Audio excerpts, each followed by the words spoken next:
this. You just sat down in your favorite movie theater in one of those comfortable seats, whether it reclines or doesn't really matter. You got your big tub of popcorn and you're ready for the movie. The lights go down, the roar of the previews start to go.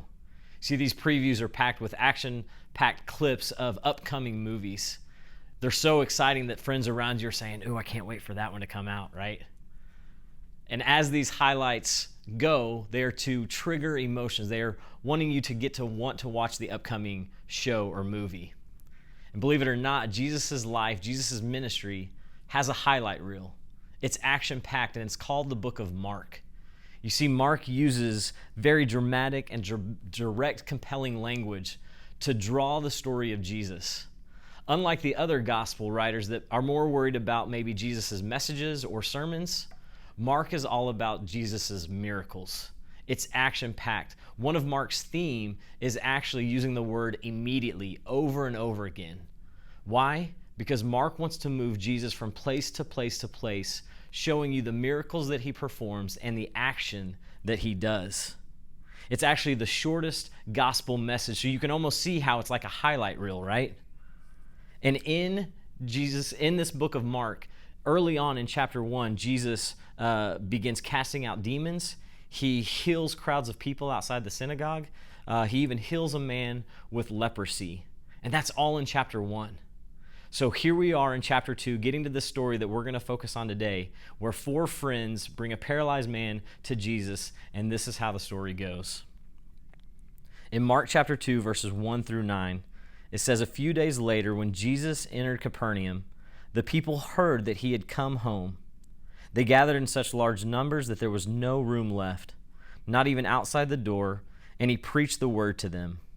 Some men came, bringing to him a paralyzed man, carried by 4 of them. Since they could not get him to Jesus because of the crowd, they made an opening in the roof above Jesus by digging through it, and when they lowered the mat the man was lying on. When Jesus saw their faith, he said to the paralyzed man, 'Son, your sins are forgiven.' Now some of the teachers of the law were sitting there thinking to themselves, 'Why does this fellow talk like that? He's blaspheming. Who can forgive sins but God alone?' Immediately Jesus knew in his spirit that this is what they were thinking in their hearts. And he said to them, 'Why are you thinking these things? Which is easier to say to this paralyzed man, "Your sins are forgiven," or to say, "Get up, take your mat, and walk"? I say to you, rise, pick up your bed, and go home.'" Can you picture it? The crowd is so large that these 5 guys are having a hard time getting to Jesus. I see them coming down the street and maybe turning the corner of the road that they're on, and they see the crowded street, they see the crowded house, and they just think, there's no way. There's no way we can get to Jesus. Why? Not only the crowded streets, but they're carrying a paraplegic friend, a paralyzed friend who can't walk.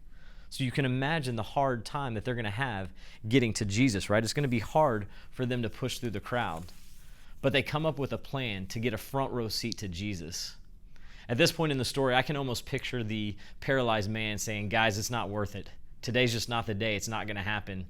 And probably 1 or 2 of the friends are like, "You're right, Billy. It's not. We're just not going to get you today." But one friend out of the group must have spoken up and says, "Guys, I got an idea. Let's get him on the roof." And the rest are thinking, "What? No, that's ridiculous. We can never do that." But slowly, one by one, they start thinking, "You know what? Maybe that is possible.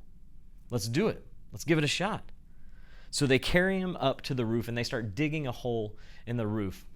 And what we have to realize is roofs back then weren't like roofs today. It wasn't made of like wood and shingles and nails. No, it was like mud and straw and wood, right? So they're digging through the hole just to get to Jesus. I imagine the hole in the roof might even been in close proximity to Jesus, that maybe some of the debris is possibly like falling down next to Jesus. But all of a sudden, light breaks through the hole. You have a new skylight in the roof, and the friends lower their buddy down to Jesus. Wrap your mind around the faith of these men. They knew that if just their friend could get a touch from Jesus, that he would be healed. The text said when Jesus saw their faith, he was moved to action. He did something about it. So what kind of traits can we get from these friends and ultimately see from Jesus' healing in this story? There's 3 powerful traits I want you guys to understand today from these friends. And the first one is this: faith takes risks. Faith takes risk. Look at how much risk and discomfort these guys went through to get their friend to Jesus. I mean, they broke through a roof in the middle of a massive public presentation. They used their bare hands to claw through it. They were probably getting splinters or dirty nails, getting a little bloody. And they were willing to risk embarrassment and possible repercussions, but it was all to help their friend. There was a million reasons why they could have stopped and turned away and gone back, but layer by layer, they kept pulling back the roof to let their faith move them toward action. You see, faith takes risk. A lot of times it's awkward, a lot of times it's uncomfortable, or even a little unexpected, but guys, can I just tell you, it's worth it. That oftentimes miraculous things results because of our faith and when we take risks. It's risky to talk to your friends about Jesus. I get it. Push through the discomfort because it's worth it. It's awkward to maybe pray for a friend and pray in public. I get it. But Jesus hangs on every word and he wants you to. It's uncomfortable to talk to someone about their life and maybe the sin that they're living in, but you can point them to the forgiveness that Jesus offers. Jesus is always leading us outside of our comfort zone. And to live out our faith, it's going to take that. So strive to foster risk-taking faith. You won't believe what unfolds as a result, which is actually point number 2. Risky faith leads to miraculous results, or just faith leads to results, period. Because did you notice what Jesus healed first in that story? Like once he was lowered through the roof, he says, "Your sins are forgiven."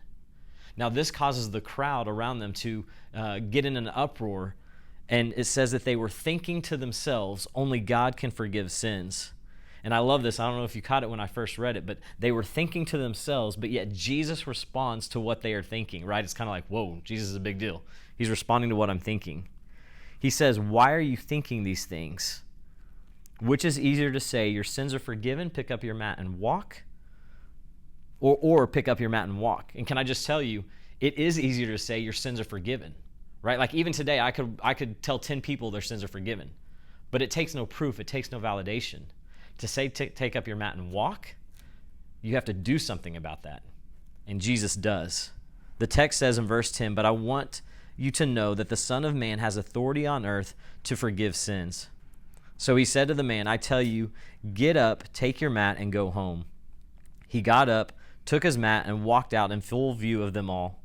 This amazed everyone, and they praised God, saying, "We have never seen anything like this." I have a question to ask you. Do we allow Jesus to have the authority over our lives like this? Because the paralyzed man got what he needed first. He got the forgiveness of sins, and then he got the physical healing. You see, Jesus knows what's best in every one of our lives. And for those of you that claim to be Christians, like at some point you need to actually live out what you're declaring. You actually need to demonstrate those things that you claim to be. You actually have to do something about it. You see, Jesus has the power to not only spiritually heal you, but everyone around you that you've ever met. Take risks that introduce people to Jesus. Because when you step out in faith, amazing things can happen, guys. In this context, something miraculous happened. And maybe something miraculous can happen in your life. But guys, faith can lead to healing. Faith can lead to breakthroughs. Faith can lead to unthinkable things. Faith can lead to life transformation. So are you missing out on something because you are refusing to move in faith? And what's crazy is when you move in faith, it not only affects you, it affects those around you. And that brings us to point number 3, and this is where we're going to close our time today. Point number 3 is faith helps people. This man encountered healing because of the help of his friends. I mean, how powerful is that? They were ripping off a roof for their friend, even though it was awkward, even though it was unsafe, risky, and uncomfortable. However, look where it led. Like, I can't help but think of this man's story for the rest of his life. From this point forward, he gets to tell his friends, this is what happened to me because of my faithful friends. When was the last time you stepped out in faith to help someone else experience Jesus?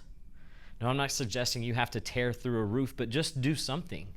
Like maybe you were intentional with having a friend stay the night on a Saturday night so that you can take them to church on a Sunday morning, right? Or just inviting a friend to church, period. Pick them up, give them a ride. When was the last time you prayed for a friend or prayed for someone in public? When was the last time you introduced Jesus and watched life transformation happen?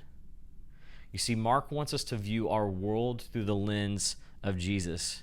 View it in your neighborhood, your school, your circles of friends, and this is your stage that Jesus can perform the supernatural on. There are struggling people all around you. In your families, in your homes, there are spiritually paralyzed people all around you at your school. Introduce them to the life-changing power of the gospel. And your risky faith just might be the result that they need, might be the miracle that they need in their life.